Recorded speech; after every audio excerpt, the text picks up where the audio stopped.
Should have muted the clock. Yeah, the clock's going. So we're live. We have Bruce and Lelina Smith. Lelina Smith. How are you both doing tonight? We're doing well. You can tell it's 6 o'clock here because our grandfather clock just chimed. But yeah, I mean, we're bracing for a nice storm this weekend. Bracing for the winter storm. Yes, like everybody else. Yeah. Too. Where are you guys located? A little town called Evansville, Indiana. We're at the very bottom, right as you would go into Kentucky. Okay, I am in North Carolina, and we are too bracing for the storm here. So best of luck to you guys for that. So welcome. Thank you for joining me tonight. Why don't you guys introduce yourselves, tell us a little bit about what you both do and what kind of work you've put out there. Go ahead. Okay, well, I'm Lelina Smith. I married Bruce back in December, so we're newlyweds. Okay. But thank you. I've been actually an author for a really long time. I've been writing since I was a child, but I just recently took the plunge into self-publishing. And by recently, I mean within the last 3 or 4 years or so. Okay. I've got 2 published books out currently. They're books 1 and 2 of the Kira Raymond trilogy. The first book is called The Girl Who Was Too Much and Not Enough. And the second book in the series is The Girl Who Saved Them All. There will be a third book, but in the meantime, I've been taking a little bit of a hiatus from that project, and I've been working on a new adult romantic comedy. So that's what I've been working on. But then when Bruce and I met, I got really interested in screenplays because that's what Bruce writes. And during our time together, the idea kind of evolved to turn his screenplays into books, into a series of books. And so Heaven That Never Was, the most recent project that we collaborated on, is a short story that's a prequel to the series of screenplays that he's written. And I'll let him tell you more about that. Oh, man. Heaven That Never Was brought off of Devil's Delight, my very first screenplay. My manager says, hey, you need to write a short story kind of bringing this into a light. So Heaven That Never Was is pretty much the beginning of everything, from that demise from God and Lucifer and, their deal that they made between each other. And it shows, basically in my point of perspective and view, the fall of the fallen, gives the reason why they decided to part ways for, everything that humans have that they didn't have. So I started with that, and it just kind of evolved into the short story from the screenplay, and it kind of leads into Devil's Delight, the next screenplay. And then from there, it goes to 3 other more screenplays that I have written and everything. And so we're just kind of in that mode and that push to start with Heaven That Never Was and just work its way up and see what goes on. Okay. And are you hoping that these turn into movies, plays? I know the one that you 2 collaborated on together is a book, but what are your hopes for these? Well, the short story, Heaven That Never Was, is actually, we're getting funding right now to make that into a short film in Canada. So we're just waiting on funding for that. We've been applying for grants and trying to, brainstorm other avenues to raise the capital to go ahead and get that movie made. And once that gets made, the idea is to be able to have that series optioned, either as a series or, as a series of films or whatever the case may be. But Okay. that's been the plan all along. Yeah. That sounds very exciting for you Mhm. both. So for you, since you both are writers, where do you each have a favorite spot that you like to sit and write, brainstorm, come up with all your ideas together? A lot, a lot of it has to do with what she's been going off on. Uh, just me is um, when we very first started talking and everything. It was about 7 o'clock at night. We were on the computer back and forth doing video chat, and I think my very last screenplay, I had everything down in about 5 to 10 minutes, and I just gave it to her and I said, "Run with it." And the next morning, I get up and I've got an email saying, "Okay, you have to write all this." She put it back in my lap, and this is where we were just talking. But most of the time, whenever I write, I tend to think everything through, and then I just wherever I want in the house, I just find a spot and curl up into it, and I just start writing. Okay. I just really let the idea evolve in my mind and my characters, and I start just writing things down and putting the words to each characters, and then after that I just go with the backstory for each character on a later time. Okay. I have a Lelina, little what bit of about a you? different, yeah, I have a little bit of a different process. I work mainly either at my writing desk, which is here in this room, Mhm. or curled up on the couch. Just I like being comfortable. Yeah. But I do have my particular spots where I like to do my writing. Those are my two spots. Okay. For each of you, is there a specific time of day that you seem to be most productive with your writing? Morning for me, for sure. I'm very much a morning person. I'm a very early riser. I usually get up about 4 a.m. every day. It gives me time to, have some time to myself, be able to think, be able to, get my creative juices flowing. I go to the gym.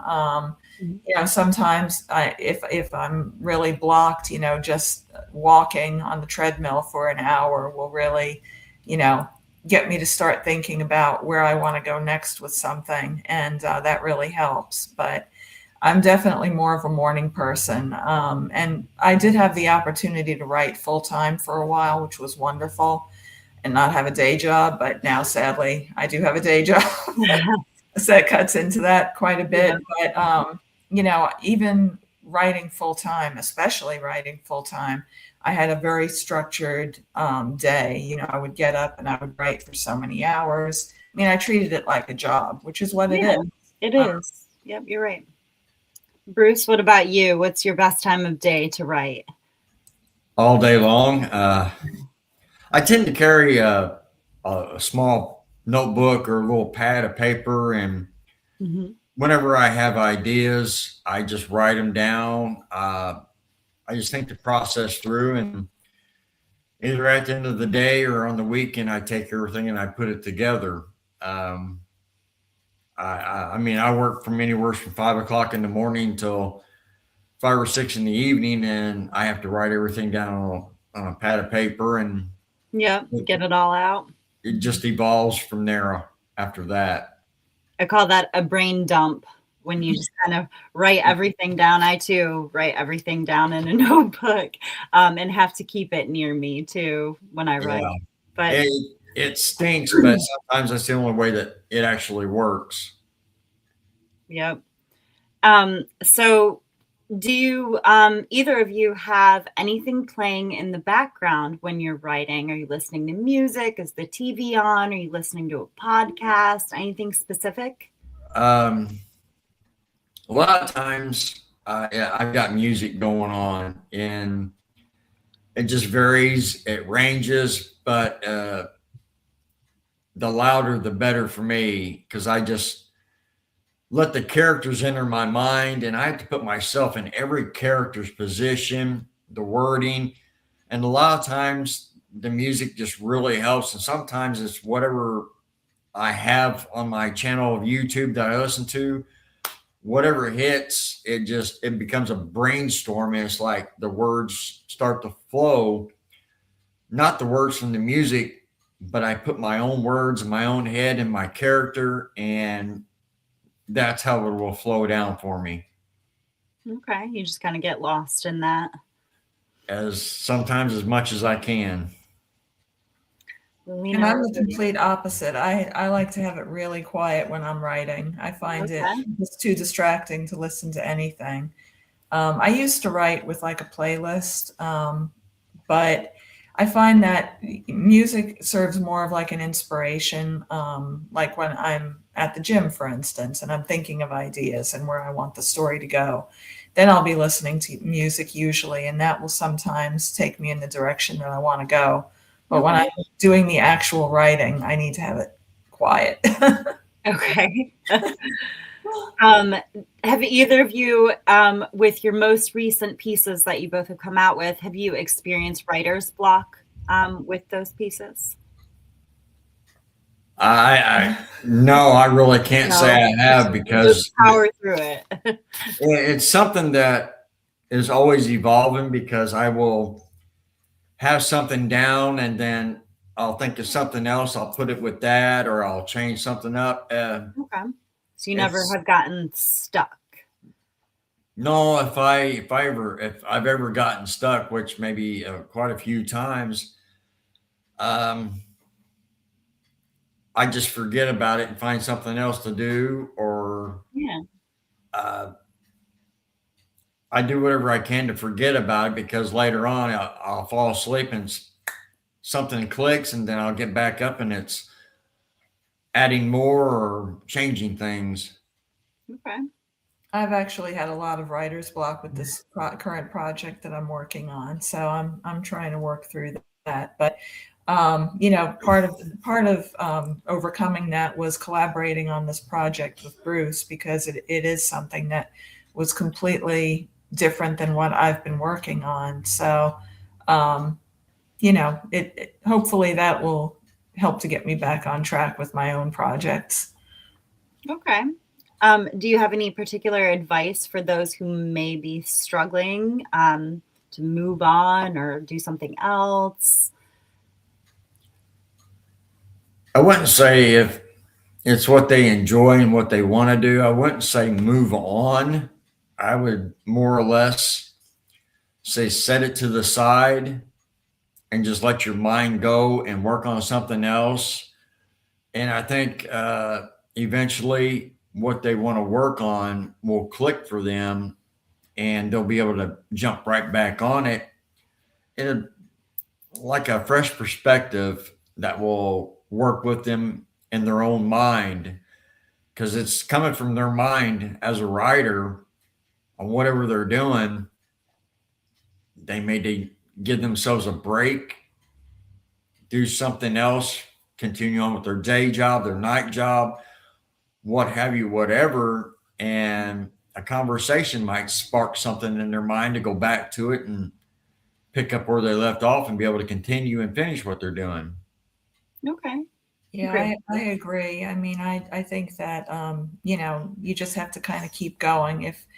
If you really love writing, which, those of us who are authors generally do. I mean, we're not in this for the money, most of us, because it traditionally does not pay very well unless you really catch a major break. But, and I have to give myself this pep talk all the time. Just keep going. Just keep going. For both of you, if there was somebody famous, a famous celebrity, writer, actor, somebody that you would want to read your work, who would it be for each of you? Go ahead. For me, it would be Stephen King, 100%. I mean, I've been reading him since probably way before I should have. And he's always been somebody that, I've just looked up to tremendously as far as writing. So yeah, Stephen King is on my bucket list for sure to meet, and to, my goodness, to have him read anything that I wrote would just be Yeah. a dream come true. Bruce, what about for you? I have two actually. Jack Nicholson, Oh, not just a tremendous actor, but one very creative mind who can put an entire story down that somebody gives him and rework a lot of it or some of it to put his own touches onto it. And he's done a lot of work on even some of the movies that he's been in. yeah. Another one that I find very interesting and very creative would be Freddie Prinze Jr. Yeah. He's done a tremendous amount of work, not only in some of the movies that he's been in, but with also WWE entertainment industry. And he's got a very, very creative spark to him that a lot of people don't see, not only as a well-known actor, but Right. he has that instinct as a creative writer to be able to bring something together in a dialogue that a lot of people don't realize and understand what he's actually done. But he would be another one that I'd like to have read or sit down and talk with. Those are both intriguing answers.